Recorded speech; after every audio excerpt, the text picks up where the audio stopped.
A'udzu billahi minasy syaithanir rajim. Bismillahirrahmanirrahim. Awalam yarau anna khalaqna lahum mimma 'amilat aydina an'aman fahum laha malikun. Awalam yarau, apakah mereka tidak melihat? Mereka ini yang dimaksud adalah al-musirrina 'alal kufri, kembali ke atas, wa yuhiqqal qawlu 'alal kafirin. Apakah orang-orang kafir itu mereka tidak melihat anna, bahwasanya kami Allah khalaqna, telah menciptakan lahum, untuk mereka, mimma, dari apa-apa, amilat, yang telah diciptakan, yang telah diperbuat, aidina, oleh tangan-tangan kami, oleh kekuasaan kami Allah, an'aman, berupa binatang ternak, fahum, maka mereka, laha, terhadap binatang ternak itu, malikuna, mereka menguasai. Ay mimma tawallayna khalaqahu biaidina bighairi i'anati ahadin, yakni terhadap apa-apa yang telah kami ciptakan, khalaqahu, bentuk, ya, ciptaan itu, biaidina, dengan kekuasaan kami Allah, bighairi i'anati ahadin, dengan tanpa meminta pertolongan kepada seorang makhluk sekalipun. Yakni alam yara al-munkiruna anna khalaqna lahum biqudratina dawabun. Apakah mereka, orang-orang kafir itu, tidak melihat bahwasanya kami telah menciptakan untuk mereka, biqudratina, atas kudrat kami, atas kehendak kami, dawabun, binatang, ya, mislal farasi wal bighli wal himari wal fili wal jamali wal ghanami wal ma'zi wa ghairiha, seperti misalnya kuda, bighal, sapi, himar, keledai, al-fil, kuda, wal jamal, onta, wal ghanam, domba, wal ma'zi, dan kambing, wa ghairiha, dan yang lain daripadanya. Wa dhallalnaha, dan kami Allah menundukkannya, binatang-binatang itu, lahum, untuk mereka. Kami tundukkan binatang-binatang itu untuk mereka. Faminha, maka di antara binatang itu, rakubuhum, menjadi kendaraan bagi mereka. Wa minha, dan sebagian yang lain, yakuluna, dimakan oleh mereka atau menjadi makanan bagi mereka. Ay, yakni sakharnaha lahum fayahmiluna 'alaiha wa yasuqunaha haitsu sya'u, yakni kami telah menundukkan binatang-binatang ternak itu, lahum, untuk mereka, fayahmiluna 'alaiha, maka mereka membawa sesuatu, ya, menggunakan binatang ternak, wa yasuqunaha, dan mereka menggiringnya, mereka mempergunakannya, haitsu sya'u, sekiranya apa yang mereka kehendaki. Wal muradu mimma ya'kuluna, dan makna dari apa yang mereka makan, ay ma yu'kalu lahmuhu, yaitu apa-apa yang dimakan dagingnya.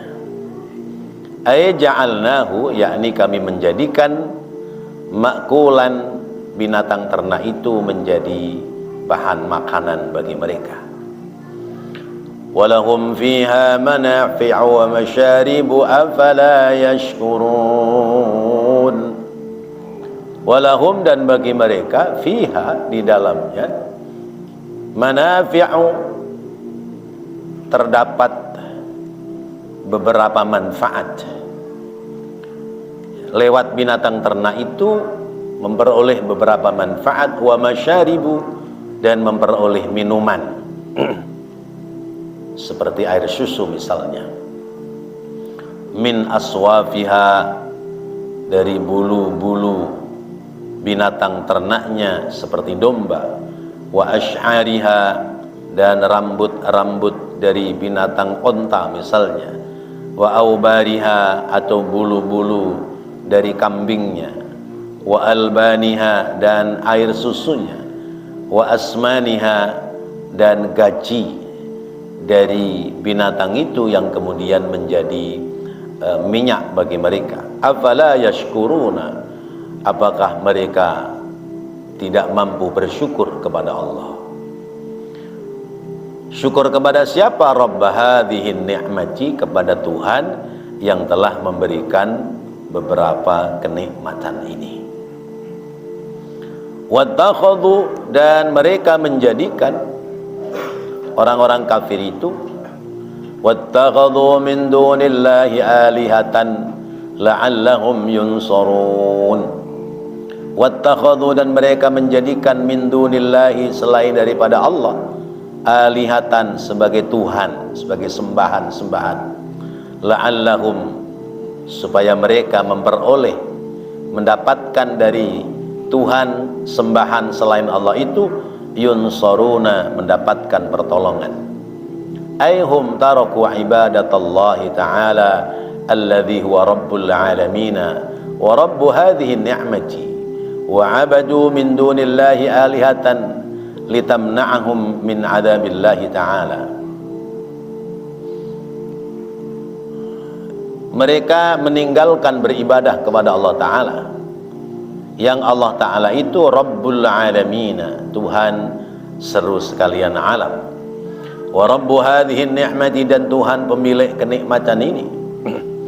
Wa abadu, dan mereka menghambakan diri min dunillahi, selain daripada Allah, alihatan, kepada Tuhan-Tuhan, li tamna'ahum, supaya Tuhan-Tuhan mereka itu mampu menahan min adabillahi ta'ala, daripada siksaan Allah Ta'ala. Wahum, dan mereka la yastati'una nasrahum wahum lahum jundun mukhdharun. Wahum, dan mereka, Tuhan-Tuhan yang mereka jadikan sembahan itu, la yastati'una, mereka tidak akan memiliki kemampuan, nasrahum, dalam memberikan pertolongan kepada mereka.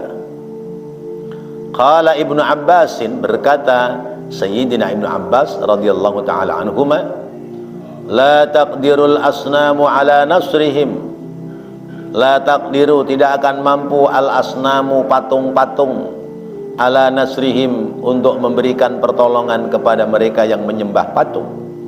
Wahum, dan mereka, lahum, atas mereka, patung-patung itu, bagi yang menyembahnya, jundun mukhdharuna, dianggap sebagai tentara-tentara yang akan dihadirkan besok di negeri akhirat. Ay al-kuffaru lil asnami yukhdharuna bil ibadati indaha fid dunya, yakni orang-orang kafir terhadap patung-patung sembahannya, mereka menghadirkan, yukhdharuna, dihadirkan, bil ibadati, dengan beribadah, indaha, di sisi mereka, fid dunya, di dunia. Wala tasuqu, dan mereka tidak akan mendatangkan ilaihim, kepada yang menyembahnya, khairan, kebaikan sedikit pun. Wala tastati'u, dan tidak mampu Tuhan-Tuhan mereka, lahum, terhadap yang menyembahnya, nasran, memberikan pertolongan. Waqila, dan dikatakan, fi hadhil akhirati, di negeri akhirat nanti, yu'ta kullu ma'budin min dunillahi ta'ala, akan didatangkan setiap yang disembah selain daripada Allah Ta'ala, wa ma'ahu atba'uhu alladhina abaduhu, dan menyertai Tuhan yang dihadirkan di negeri akhirat itu orang-orang yang menyembahnya, kulluhum jundum mukhdharuna, seluruhnya adalah tentara-tentara yang dihadirkan finnari, tetapi nanti akan masuk ke dalam neraka. Na'udzubillahi min dzalik. Bapak-bapak hadirin dan saudara-saudara yang dirahmati Allah, Allah memberikan nikmat kepada kita. Kenikmatannya banyak. Di antaranya Allah menciptakan binatang ternak. Binatang ternak sebagian dijadikan kendaraan, sebagian dijadikan sebagai makanan. Jadi sebagian jadi kendaraan, sebagian jadi sumber energi minuman, sebagiannya lagi menjadi vitamin makanan, yaitu daging. Ini Allah yang menciptakan. Untuk siapa? Untuk seluruh umat manusia. Lalu bagaimana terhadap orang-orang yang ingkar kepada Allah, orang-orang kafir? Mereka tidak memahami bahwasanya nikmat-nikmat yang dihadirkan itu, yang mendatangkan, yang menghadirkan nikmat itu adalah Allah Subhanahu wa ta'ala. Berbagai jenis makanan dari tumbuh-tumbuhan, dari binatang, kendaraan yang zaman dulu tidak menggunakan roda tapi menggunakan kaki, yaitu binatang, itu yang menciptakan Allah, dipergunakan oleh mereka, tetapi mereka tidak bersyukur kepada Allah, tidak berterima kasih kepada Allah, tapi mereka justru menyembah kepada selain Allah. Jadi lewat ayat ini Allah menjelaskan kepada mereka di mana letak otak mereka. Yang ngasih nikmat Allah, yang ngasih rizki Allah, yang memfasilitasi hidup Allah, tapi ternyata menyembahnya kepada selain Allah. Bahkan mereka memiliki keyakinan bahwa Tuhan-Tuhan yang mereka sembah itu besok di akhirat bisa mencegah dari siksaan Allah Ta'ala. Kalau kita bicara dulu zaman para nabi dan para rasul, ada Fir'aun, musuhnya adalah Nabi Musa alaihissalam. Apakah Fir'aun tidak dikasih akal oleh Allah? Dikasih. Tapi kenapa tidak menemukan kebenaran untuk berterima kasih, menyembah kepada Allah? Bahkan orang yang mengajak kepada kebenaran diperangi. Dulu ada Namrus zaman Nabi Allah Ibrahim alaihissalam. Apakah Namrus tidak diberikan akal untuk bisa menerima kebenaran? Dikasih, tapi tumpul. Bahkan ketika Nabi Ibrahim menghancurkan patung-patung Namrus, Nabi Ibrahim ditangkap. Lalu kata Nabi Ibrahim, ketika ditanya, wahai Ibrahim, kamu yang ngancurin Tuhan-Tuhan kami ya? Itu. Kata Nabi Ibrahim, tanya aja itu yang satu tuh. Tersisa satu yang paling gede. Tanya aja itu, tersisa satu yang paling besar. Kabiruhum hadza. Bahasa Nabi Ibrahim begitu. Apa kata mereka? Gila lu Hem. Iya. Gue suruh nanya sama batu. Tanpa sadar dia ngomong begitu. Gila lu Hem. Masa kita suruh nanya sama batu? Lah udah tahu begitu, kenapa masih disembah? Masya Allah. Nah inilah kedangkalan otak manusia ketika tidak mendapatkan siraman hidayah dari Allah Subhanahu wa ta'ala. Maka saya mencatatkan bahwa manusia itu memiliki 5 unsur. Ya, bisa lewat sisi agama keislaman atau lewat sisi kejawen karena sesungguhnya kejawen juga telah tersinari oleh Islam. Unsur yang pertama jasad. Bahasa Jawanya apa jasad? Rogo. Unsur pertama manusia itu adalah jasad atau rogo. Nah, rogo badan kita ini yang paling utama apa? Pemenuhan terhadap badan kita, yaitu memperoleh kecukupan. Badan kita ini utamanya adalah memperoleh kecukupan. Kalau udah cukup berhenti, kalau belum cukup masih nyari, ngejar. Ya. Makan sepiring cukup, ya sudah berhenti. Ya. Nah nanti nambahnya 2 piring dan 3 piring karena ada nafsu. Jadi pertama jasad, rogo. Kalau pemenuhannya kurang, maka jasad ini menjadi kurang. Kalau pemenuhannya berlebihan, maka jasad ini menjadi kelebihan. Yang kedua, unsur manusia adalah akal. Dalam bahasa Jawa apa? Cipto. Ya. Yang menciptakan apa? Tradisi, yang menciptakan budaya apa? Akal. Ya. Ya. Akal. Kumpulan monyet, ya, kumpul ya, 100 ekor monyet itu disuruh menyelesaikan satu persoalan, bisa nggak? Nggak bisa. Kumpulan monyet bertahun-tahun tidak bisa menciptakan budaya baru. Ya. Tapi kumpulan manusia lewat akalnya maka mempunyai cipta rasa. Ya. Mempunyai cipta. Karena itu keutamaan dalam cipta adalah keluasan dalam memperoleh pengetahuan. Semakin akal itu bertambah pengetahuan, maka semakin luas dalam cipta karya. Tapi ketika akal itu tidak diisi dengan pengetahuan, akhirnya manusia itu ya seperti binatang, tidak punya cipta karya. Itu keutamaannya ada pada keluasan pengetahuan. Semakin bertambah pengetahuan, semakin memiliki kebijakan dalam hidup.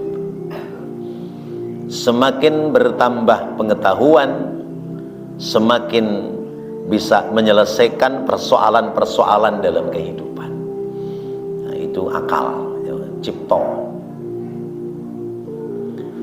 Lalu yang ketiga adalah kolbu. Kolbu, hati. Apa bahasa Jawanya? Rosoh. Ayo Pak Ed, dibantu. Rosoh, rasa. Kolbu itu rasa. Karena itu orang hidup kalau kolbunya hidup, ya, kolbunya benar, ya, ya, tingkat rasanya itu tinggi, akhirnya keluar kalimat bukan pisau rumongso, bukan rumongso pisau, tapi harus pisau rumongso. Ini dua kalimat dibalik, tapi maknanya berbeda. Ya. Kalau rumongso pisau merasa bisa, berarti orang lain nggak ada yang bisa kecuali saya. Merasa bisa. Ya. Tapi kalau bisa rumongso, bisa merasa, nah orang memiliki adab, akhlak, tata krama. Itu namanya kolbu. Lalu keutamaan kolbu itu apa? Adalah bersih, jernih, ya. Bersih, jernih, lurus, selaras. Tidak boleh dikotori oleh keinginan-keinginan duniawi. Kalau kalbu sudah dikotori oleh keinginan-keinginan duniawi, maka kalbu, ya, rasa akan mengalahkan cipta, ya. Rasa akan mengalahkan cipta karya. Karena itu kadang-kadang, ya, akal kalah dengan hati, sehingga orang dalam hidup bangga ketika melakukan kejahatan. Itu karena tidak bisa memanage rasa, ya. Melakukan kejahatan kok bangga, ya. Padahal akalnya ngomong bahwa apa yang Anda lakukan itu salah, ya. Tapi kata hati, enggak, ini adalah benar, yang salah orang lain. Nah, itu namanya qalbu. Lalu yang keempat, nafsu. Nafsu, ya. Bahasa kita apa? Kepinginan, keinginan, ya. Keinginan. Nah, kita bersyukur bahwa kita oleh Allah dikasih nafsu. Coba kalau kita nggak dikasih nafsu, nggak pada nikah, nggak pada kawin, nggak pada punya anak, nggak pada beli motor, nggak pada beli mobil. Itu namanya nafsu, ya. Tadi jasad butuh makanan, ya. Maka keutamaannya ya cukup. Tapi ketika nafsu mengendalikan, keinginan mengendalikan, maka makan satu piring kurang. Akhirnya nambah lagi piring kedua. Dia berupaya menyelesaikan piring yang kedua. Nafsunya masih ada, lihat makanan enak lagi, kejar lagi. Itu nafsu.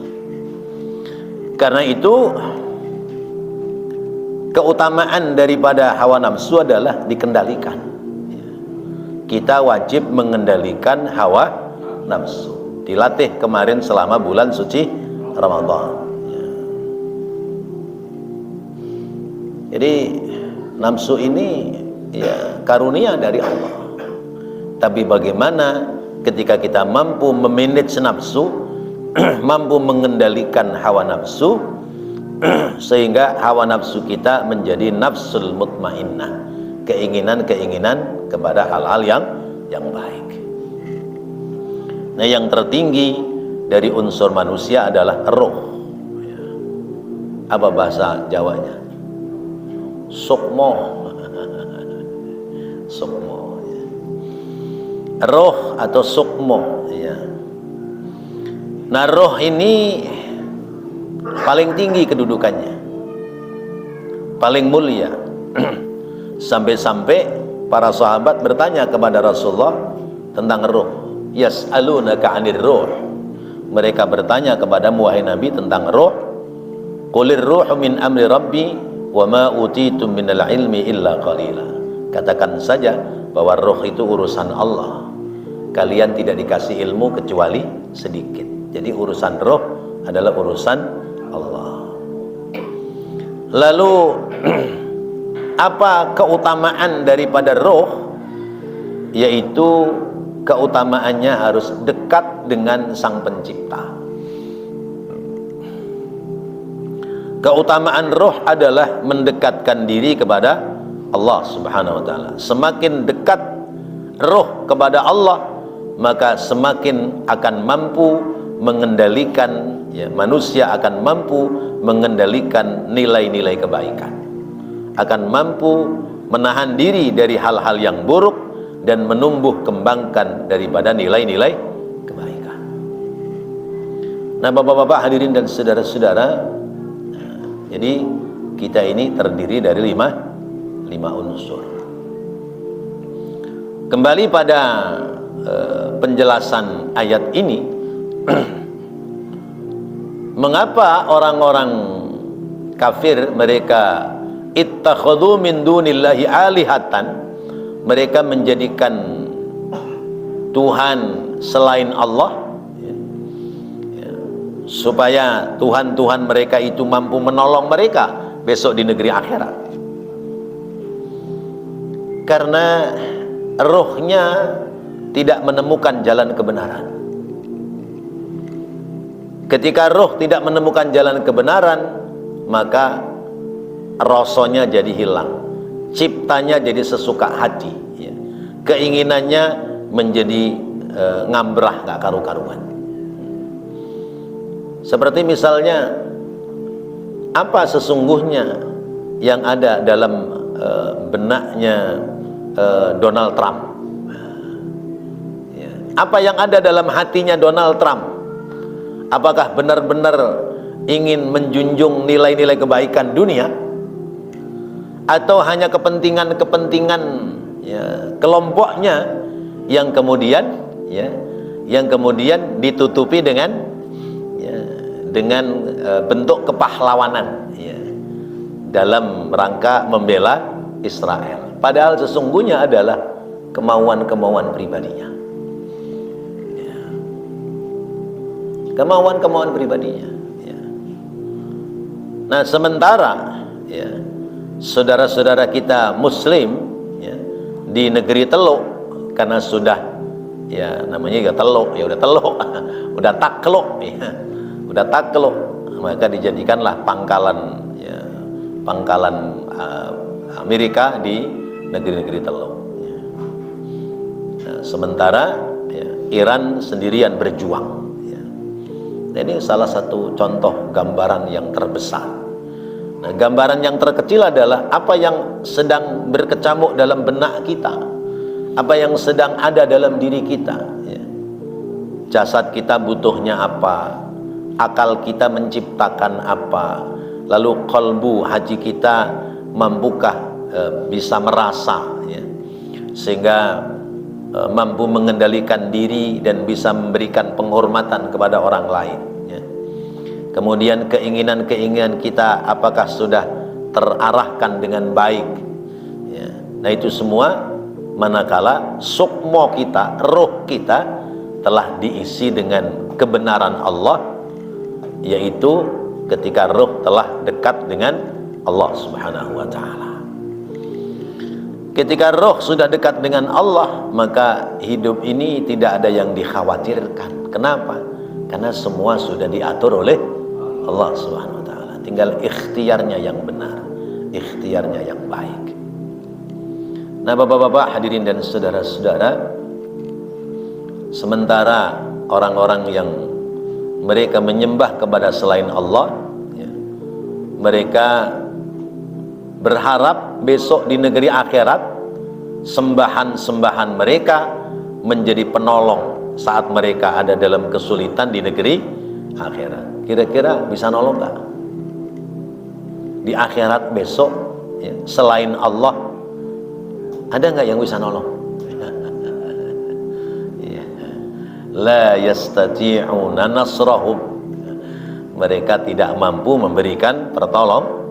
Jangankan di negeri akhirat, di dunia saja yang sudah diberikan sesajen, yang sudah disembah, yang sudah diberikan penghormatan, jangankan untuk nolong orang lain, dia nolong dirinya sendiri saja tidak bisa, tidak mampu, ya. Patung, ya, sedang duduk, ya, ada burung terbang, ya, nelek dari atas, ya, pas kena di mukanya, bisa nggak bersihin dia? Nggak bisa, Masya Allah, ya. Nah, ini ayat memberikan pelajaran kepada kita, ya, betapa keimanan dan ketakwaan kepada Allah adalah hal yang penting, betapa penghambaan diri kita kepada Allah adalah hal yang menjadi keharusan. Jangan sampai, ya, iman dan ketakwaan kita kepada Allah lepas dari diri kita, karena ini adalah modal yang bakal bisa menyelamatkan kita saat nanti kita menghadap Allah Subhanahu wa ta'ala. Jadi dijelaskan, ya, bahwa apa yang mereka sembah la tasuqu ilaihim khairan wa la tastati'u lahum nasran, ya. apa yang mereka sembah tidak mampu mendatangkan nilai kebaikan dan tidak pula mampu memberikan pertolongan, terlebih-lebih nanti di negeri akhirat. Lalu kemana mereka? Ya, mereka dan Tuhan-Tuhan mereka akan dijungkir balikkan masuk ke dalam nerakanya Allah Subhanahu wa ta'ala. Bapak Ibu, Bapak-bapak, hadirin dan saudara-saudara, maka terus harus kita bersihkan sukmo kita, bersihkan roh kita, bersihkan kalbu kita ya, dari hal-hal yang sifatnya duniawi, karena sesungguhnya kita ini bukan makhluk dunia, kita adalah makhluk ukhrawi yang sedang bertinggal di dunia dalam sesaat. Nanti kita akan berpulang ya, kembali ke pangkuan Allah Subhanahu wa ta'ala. Wallahu a'lam bissawab. Mudah-mudahan apa yang kita dapati pelajaran malam hari ini menjadi ilmu yang bermanfaat. Amin ya Allah ya Rabbal alamin. Rabbana taqabbal minna innaka antas sami'ul alim wa tub alaina innaka antat tawwabur rahim.